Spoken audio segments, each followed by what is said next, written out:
कि आपका self motivation, आपका कंसेप्ट क्लैरिटी, ये सारी चीज़ें मैटर करेंगी।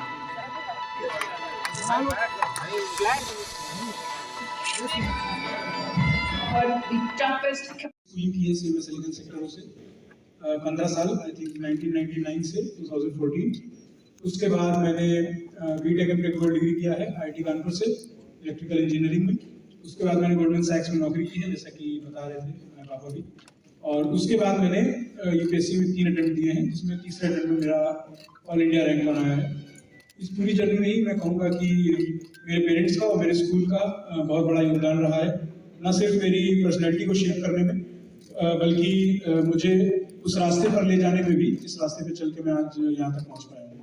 सर, इस वक्त काफ़ी इमोशनल नज़र आ रहे हैं आप स्कूल आकर।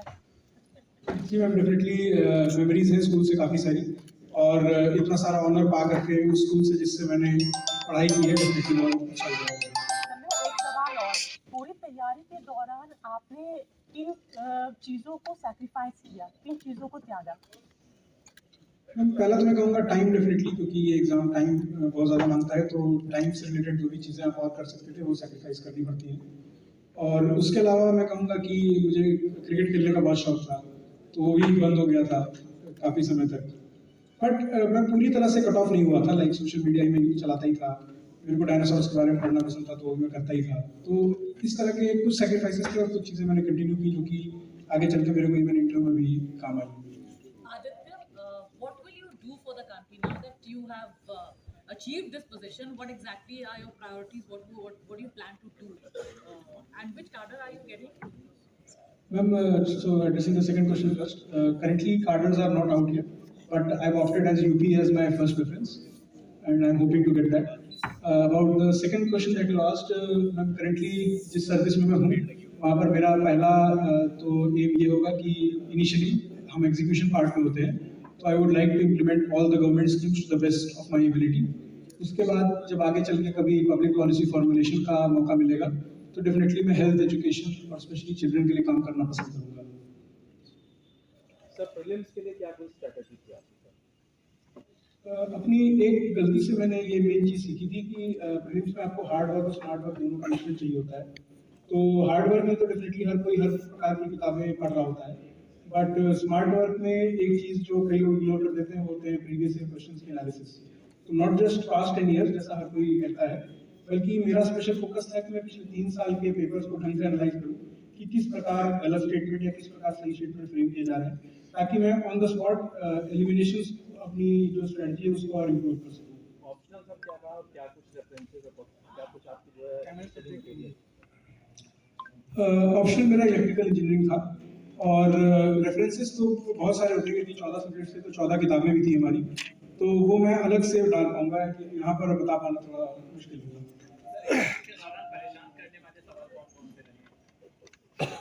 परेशान करने वाले सवाल एग्जैक्टली नहीं कहेंगे, क्योंकि वहाँ पर काफ़ी कॉर्डियल एटमोसफियर होता है। कुछ सवाल डेफिनेटली होते हैं जो आपको आते नहीं होते, जैसे कि इस बार भी मेरे से ललिता कुमारी जर्नल पूछा गया था, जो कि उनको एक्सपेक्टेड था कि मुझे पता होना चाहिए, बट मुझे उस टाइम ध्यान नहीं आ रहा था। तो इस तरह के कुछ क्वेश्चंस डेफिनेटली होते हैं, बाकी it's all about testing your presence of mind. Aditya, what message will you deliver to those struggling students who are coming into the UPSC exams? मैं ये कहना चाहूँगा कि डेफिनेटली 2 चीज़ों का खास ध्यान रखें। पहला कि ये एग्ज़ाम डेफिनेटली आपका परसिवियरेंस ही चेक करता है, तो जो भी आपकी असफलता है उससे परेशान नहीं होना है।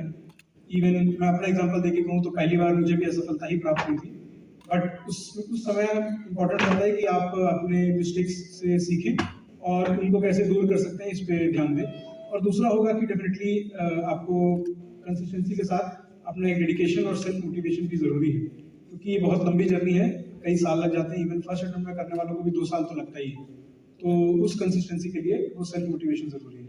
सर इसी से जुड़ा सवाल है, किस चीज़ में आपको इतना मोटिवेटेड रखता है? आई वुड से डेफिनेटली मेरे पेरेंट्स, मेरी फैमिली का सपोर्ट ज़रूरी था इन पूरे 3-4 साल की जो मेरी जर्नी रही उस दौरान। और उसके अलावा एक मोटिवेशन ये भी था कि मुझे पता था कि मैं कुछ गलतियाँ कर रहा हूँ और उनको सुधारने का मुझ में एक अंदर से ही आता था कि मुझे ये गलतियाँ दोबारा रिपीट नहीं करनी है, और उसके कारण मैं प्रोग्रेस कर पाया। सर, आपका आइडियल कौन है? मेरे आइडियल एक्चुअली एक रिलेटिव हैं, नाना कहता हूँ उनको अपना आइडियल माना हूँ बचपन से।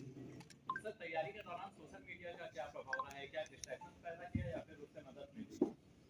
मैं तो कहूँगा एग्जैक्टली मेरे पर्टिकुलर केस में डिस्ट्रैक्शन की तरह कम काम किया उसने। इस तरह के रिगरस शेड्यूल में जिसमें हम पढ़ाई करते हैं वहाँ पर डेफिनेटली अगर आप सिर्फ पढ़ाई करेंगे तो बर्नआउट काफ़ी जल्दी हो जाएंगे। तो सोशल मीडिया और बाकी जो मेरे माध्यम थे उनसे डेफिनेटली मेरे को एक लेट गो मिलता था कि थोड़ा टाइम मेरे को सुकून मिलता था, तो फिर मैं दोबारा से रिचार्ज होकर के पढ़ाई कर पाता था।